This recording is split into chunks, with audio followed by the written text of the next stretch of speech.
అమ్మ పాఠాలకు స్వాగతం.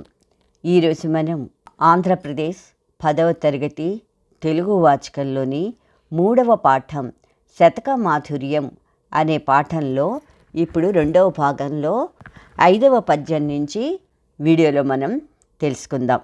మొదటి వీడియోలో పాఠం మొదటి నుంచి 4వ పద్యం వరకు తెలుసుకున్నాము. ఇప్పుడు 5వ పద్యం నుంచి ఈ వీడియోలో మనం తెలుసుకుందాం.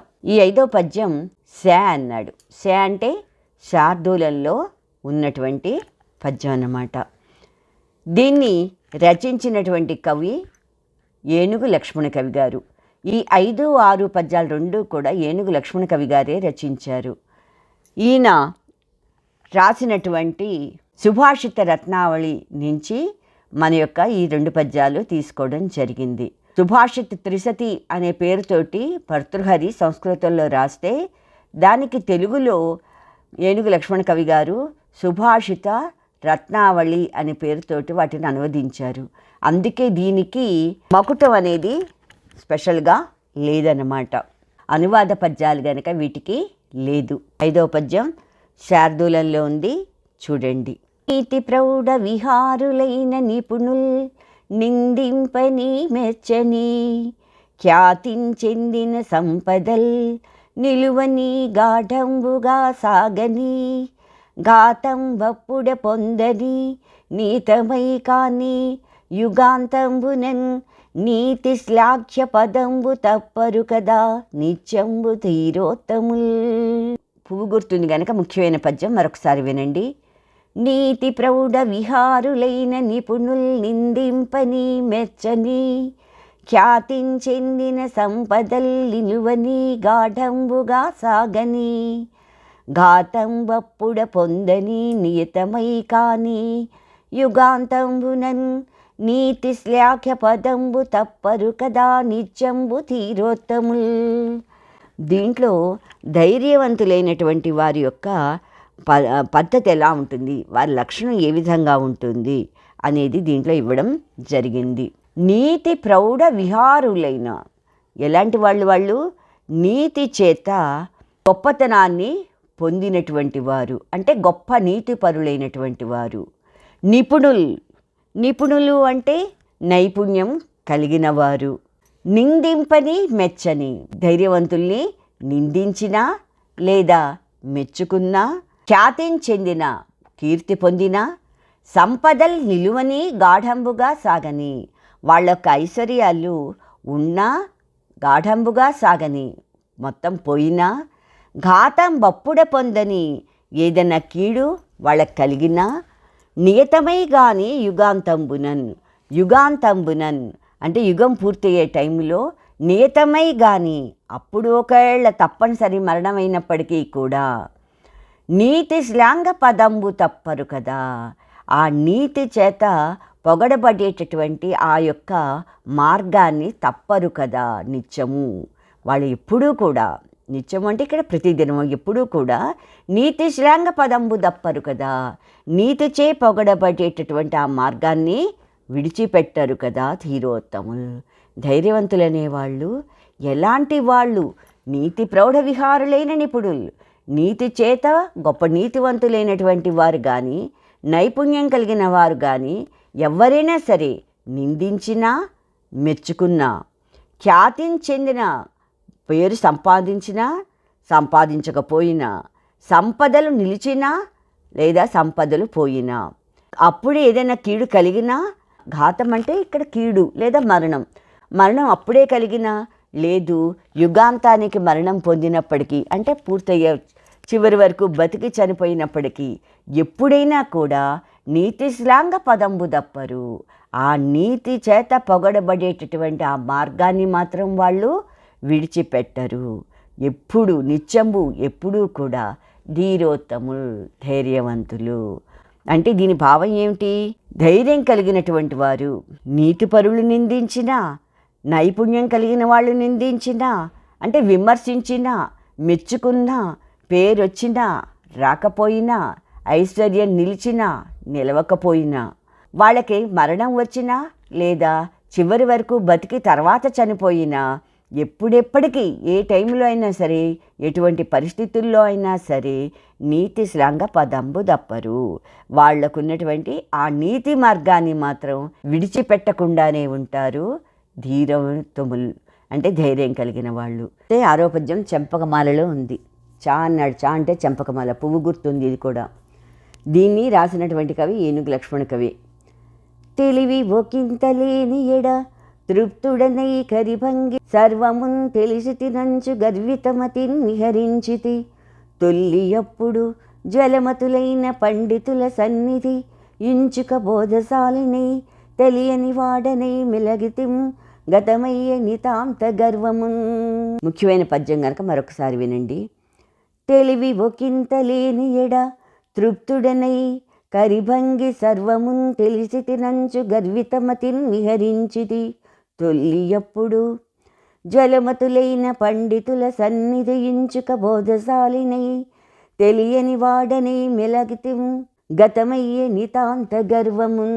దీంట్లో ఏమని చెప్తున్నాడు కవి అంటే, తెలివి అయినప్పుడు తను ఎలా ఉన్నాడు, కొంచెం పండితుల దగ్గరికి వెళ్ళి జ్ఞానం తెలుసుకున్న తర్వాత ఏ విధంగా ఉన్నాడో కవి ఈ పద్యం ద్వారా తెలియజేస్తున్నాడు. తొల్లి అంటే మొదట్లో, అప్పుడు ఆ టైంలో అంటే ఇప్పుడు కాదు, ముందులో తెలివి ఒకంత లేని ఎడ, కొంచెం కూడా వాడికి తెలివి ఉండేది కాదు, జ్ఞానం లేదు. అయినప్పటికీ దృప్తుడనై కరిభంగి సర్వమును తెలిసి తినంచు. కరిభంగి అంటే ఏనుగంత దృప్తుడనై గర్వం కలిగిన వాడివి, అంటే కొంచెం కూడా కాదు, ఏనుగంత గర్వం అంటే చాలా గర్వంతో సర్వమును తెలిసి తినంచు, నాకన్నీ తెలుసు, చాలా గర్వం అన్నమాట. ఎంత గర్వం అంటే ఏనుగంత గర్వం. అంత గర్వంతో సర్వమున్ తెలిసి తినంచు, నాకంతా తెలుసు అనుకుంటూ గర్వితమతిని విహరించితి. నేను చాలా గర్వంగా విహరించాను అంటే చాలా గర్వంగా ఉండేవాడిని నేను. ఉజ్వల మతులైన అంటే ఉజ్వలము అంటే ప్రకాశం, ప్రకాశవంతులైనటువంటి పండితుల సన్నిధి అంటే జ్ఞానంతో ప్రకాశిస్తున్నారు వాళ్ళు. జ్ఞానంతో ప్రకాశించేటటువంటి పండితుల సన్నిధి, విద్వాంసుల దగ్గరికి వెళ్ళాను. ఇంచుక బోధశాలిని, కొద్దిగా వాళ్ళ దగ్గరికి వెళ్ళి వాళ్ళ దగ్గర ఉన్నటువంటి జ్ఞానం గురించి కొంచెం తెలుసుకున్నాను. తెలియని వాడనై మెలగితిం, ఇంక ఇప్పుడు ఏమీ తెలియదని నాకు తెలుసుకున్నాను నేను. గతమయ్యే నితాంత గర్వమున్, నితాంత గర్వం నాకున్నటువంటి ఏనుగంత గర్వం కూడా గతమయ్యే, అదంతా కూడా ఇప్పుడు గడిచిపోయింది, అంటే పోయిందనమాట. ఇదివరకు ఎంత గర్వంతో ఉండేవాడినో ఇప్పుడు అంత గర్వము కూడా పోయింది అన్నాడు. ఎందుకు అంటే ఏమీ తెలియని టైంలో చాలా గర్వం ఉంది, అతనికి అన్నీ తెలిసినంత గర్వం ఉంది. నిజంగా జ్ఞానం గురించి పండితుల దగ్గరికి వెళ్ళి తెలుసుకోవడానికి సిద్ధపడి తెలుసుకున్నప్పుడు తనకేమీ తెలియటం లేదు, ఏమీ తెలియదు అనే విషయాన్ని గ్రహించాడు, అంటే జ్ఞానవంతుడయ్యాడు. దాంతో అతని గర్వం అంతా కూడా పోయిందన్నమాట.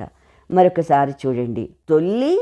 తెలివి ఒకంత లేని ఎడ, మొదటిలో తెలివి ఒకంత లేని ఎడ, తెలివితేటలు కొంచెం కూడా లేనప్పుడు, జ్ఞానం కొంచెం కూడా లేనప్పుడు తృప్తుడనై కరిభంగి అంటే ఏనుగంత తృప్తుడనై గర్వాన్ని కలిగిన వాడనై అంటే ఎక్కువ గర్విష్ఠినై సర్వము తెలిసి తినంచు, నాకన్నీ తెలుసు అనుకుంటూ గర్వితమతిని విహరించితి, చాలా గర్వంగా నాకన్నీ తెలుసు అన్నట్టుగా విహరించాను, తిరిగాను నేను.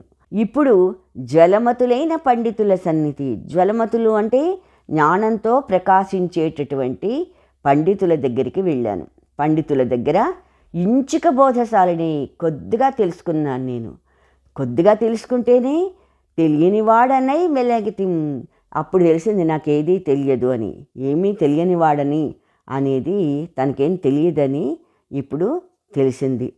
గతమై నితాంత గర్వము, తనకున్నటువంటి కొండంత గర్వం అంతా కూడా గతమయ్యే, ఇప్పుడు అది పోయిందనమాట. దీని భావం ఏమిటి?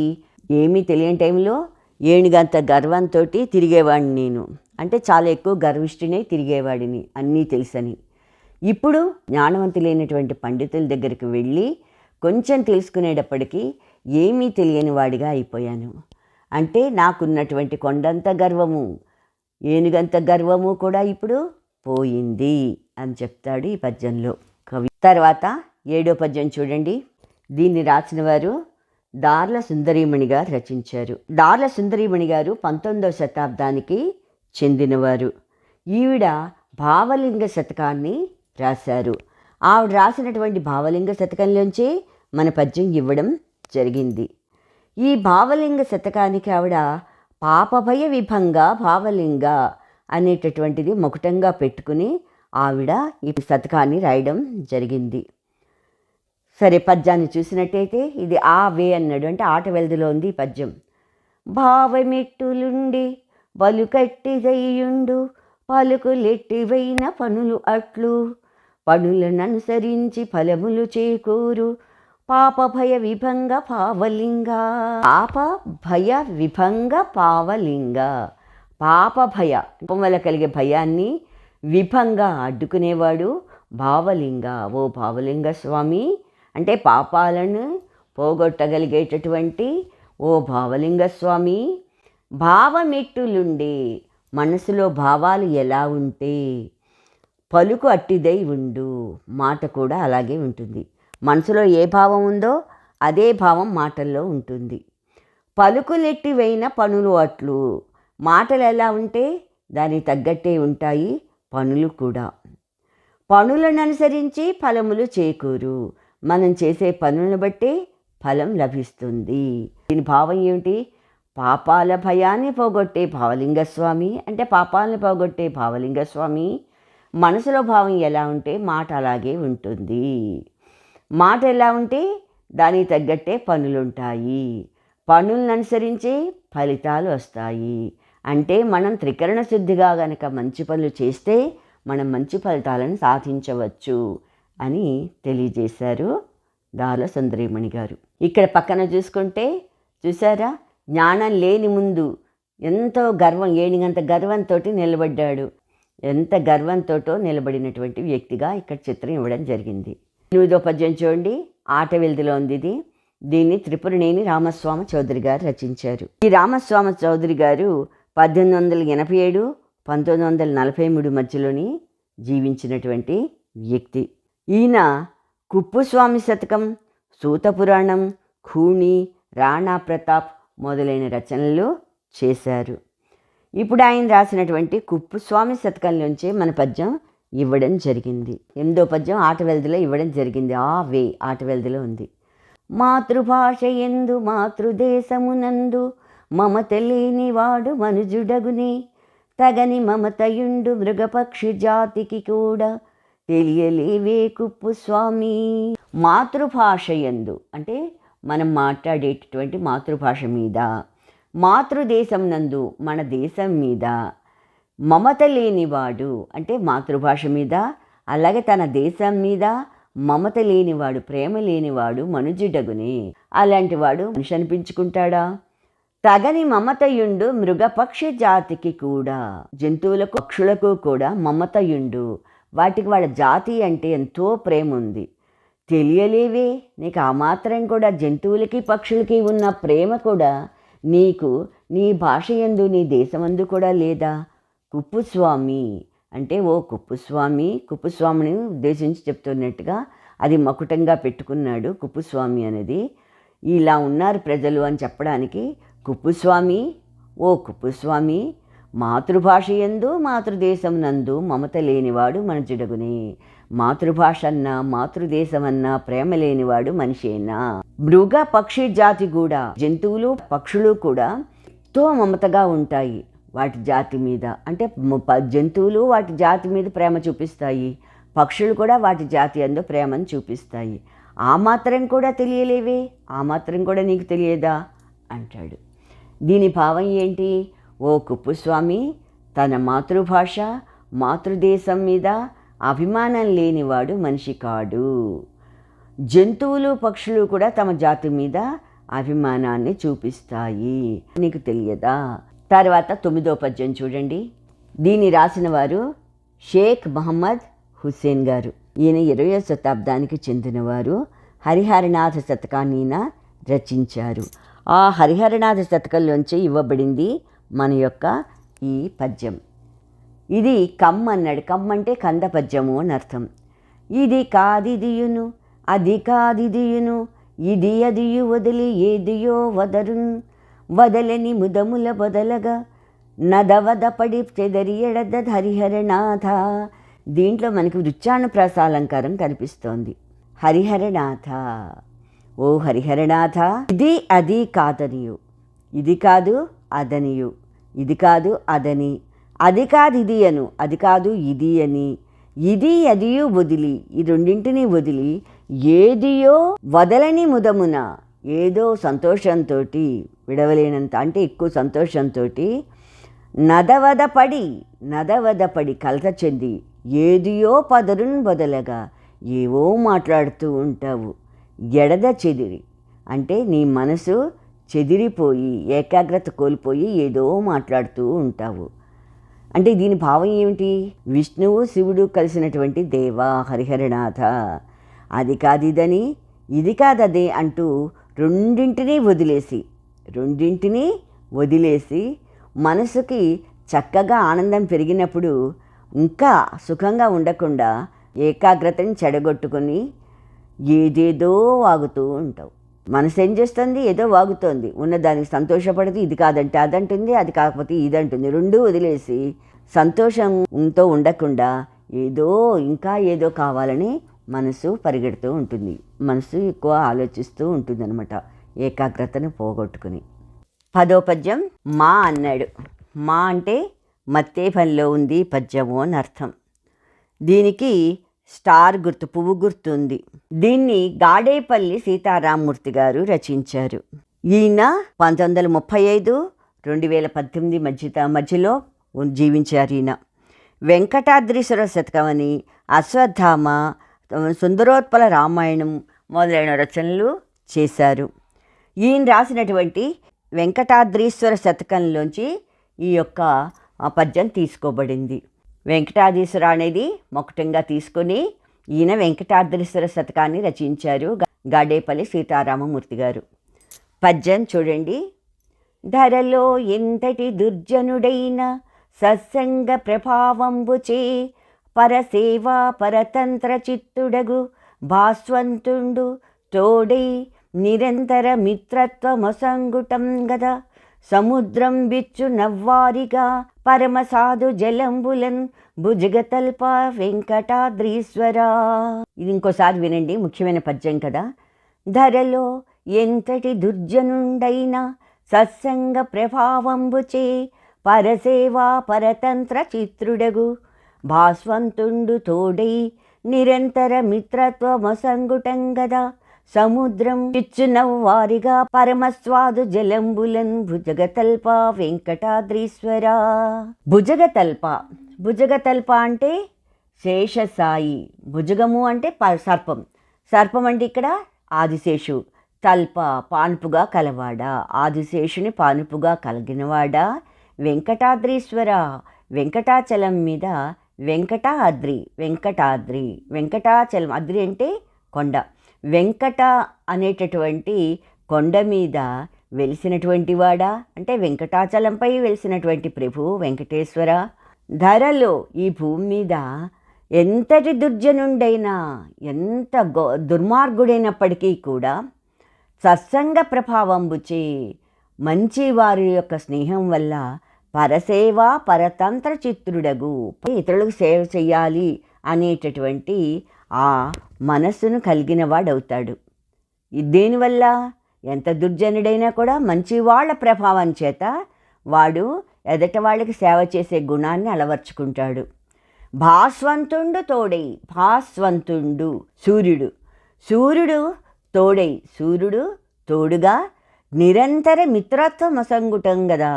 రోజు స్నేహం చేయడంతో, రోజు కూడా సూర్యుడితో స్నేహం చేయడంతో సముద్రం కూడా ఇచ్చున వారిగా పరమసాధు జలంబులన్, ఇచ్చును ఏమిస్తోంది? అవ్వారిగా అధికంగా పరమసాధు జ్వలంబులన్, చాలా చక్కటి మంచి నీటిని వాన రూపంలో కురుస్తోంది కదా, వాన రూపంలో మనకి ఇస్తోంది కదా. అంటే ఇంకొకసారి వినండి.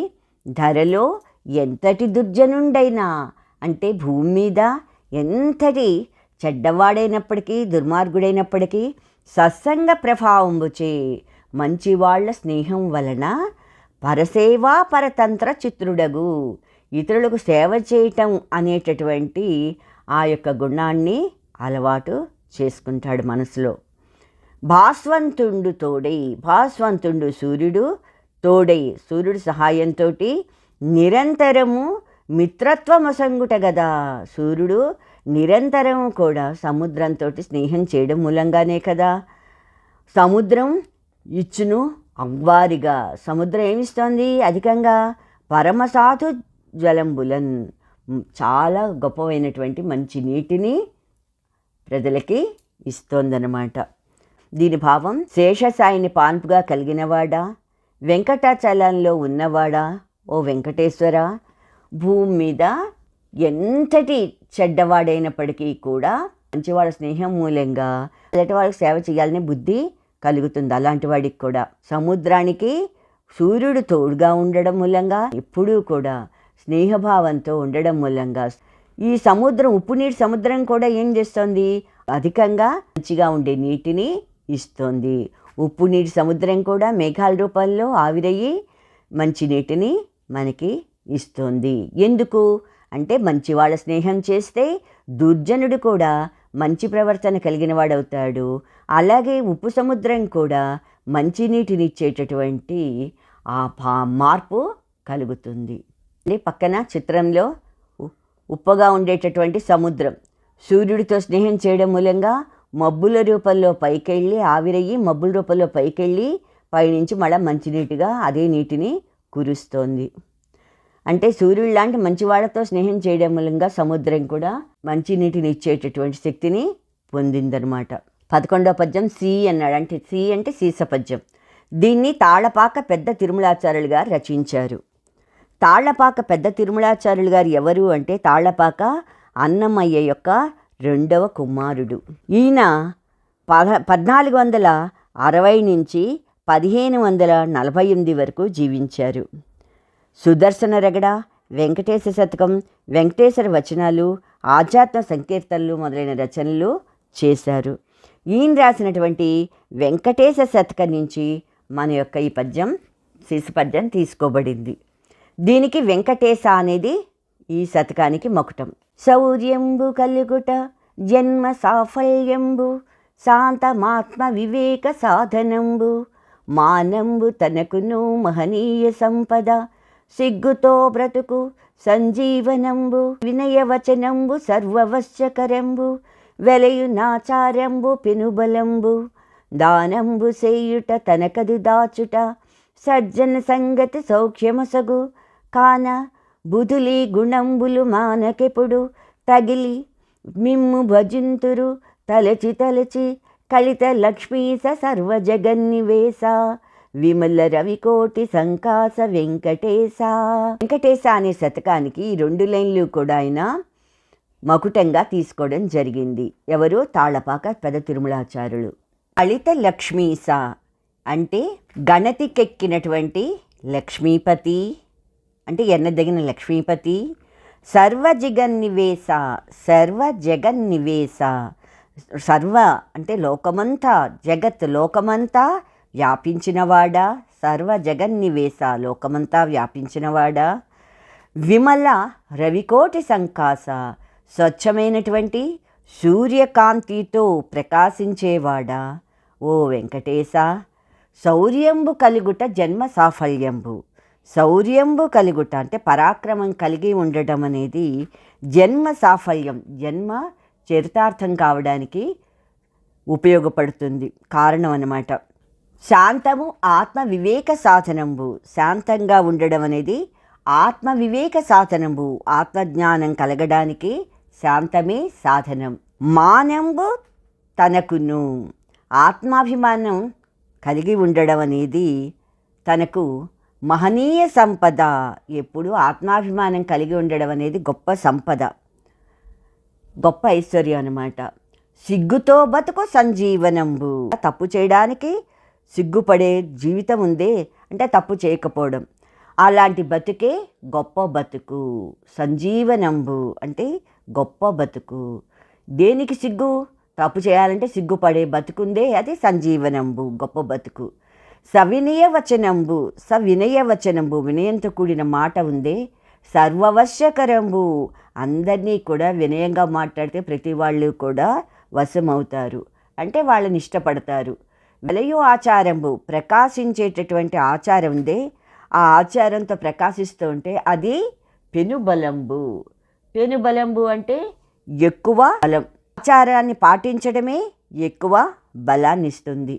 దానంబు చేయుట, దానం చేయడం అనేది తనకది దాచుట, తన కోసం తాను దాచుకోవడమే, భద్రపరచుకోవడమే దానం చేయడం. సజ్జన సంగతి సౌఖ్యమసుకు, సౌఖ్యాన్నిస్తుంది మంచి వాళ్ళతో స్నేహం చేయడం. కావున బుధులు ఈ గుణంబులు మానకెప్పుడు. బుధులు అంటే గొప్పవాళ్ళు, బుద్ధిమంతులు, పండితులు, అలాంటి వాళ్ళు ఈ గుణంబులు మానక, ఈ గుణాలు, ఇలాంటి మంచి గుణాలు ఎప్పుడు కూడా వాళ్ళు మానరు.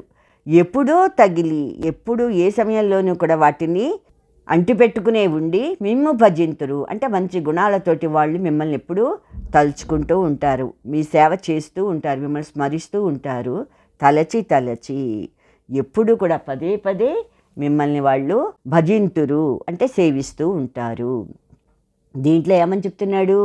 గణింపతగినటువంటి, ఎన్నతగినటువంటి ఓ లక్ష్మీపతి, ఈ లోకాలందు వ్యాపించేవాడా, స్వచ్ఛమైనటువంటి ప్రకాశంతో నిండినవాడా, ఓ వెంకటేశ, పరాక్రమం ఉంటే జన్మ చరితార్థం. శాంతంగా ఉండడం వల్ల ఆత్మజ్ఞానం కలుగుతుంది. ఆత్మాభిమానం కలిగి ఉండడం గొప్ప ఐశ్వర్యం. తప్పు చేయాలంటే సిగ్గుపడ్డమే అమరత్వం. ఇంకా వినయంగా మాట్లాడడం అనేది అందరినీ కూడా ఆకట్టుకుంటుంది, వశం చేసుకుంటుంది. ఆచారంగా ఉండడం, ఆచారంగా బతకడం అనేది పెద్ద బలాన్ని ఇస్తుంది. దానం చేయడం అనేది తనకు తాను దాచుకున్నటువంటి సంపాదన అన్నమాట. తన కోసం తాను దాచుకోవడమే దానం చేయడం అనేది. మంచి వాళ్ళతో స్నేహం చేయడం మనకి సుఖాన్ని ఇస్తుంది. అందుకని ఈ బుధులు అనేవాళ్ళు, అంటే పండితులు ఎప్పుడూ కూడా ఈ లక్షణాలను విడిచిపెట్టకుండా వాళ్ళు ఎప్పుడూ మిమ్మల్ని పదే పదే మిమ్మల్ని స్మరిస్తూ ఉంటారు అని చెప్తాడు ఈ పద్యంలో. మీకు ఈ వీడియో కనుక నచ్చినట్టయితే లైక్ బటన్ని క్లిక్ చేయండి. మీ స్నేహితులకు కూడా ఈ వీడియోల గురించి తెలియజేయండి. మీ అభిప్రాయాలు, సూచనలు కామెంట్ బాక్స్లో పొందుపరచండి. అలాగే ఇంకా వ్యాకరణ అంశాలు అవన్నీ కూడా మరిన్ని వీడియోలు చేయడం జరుగుతుంది.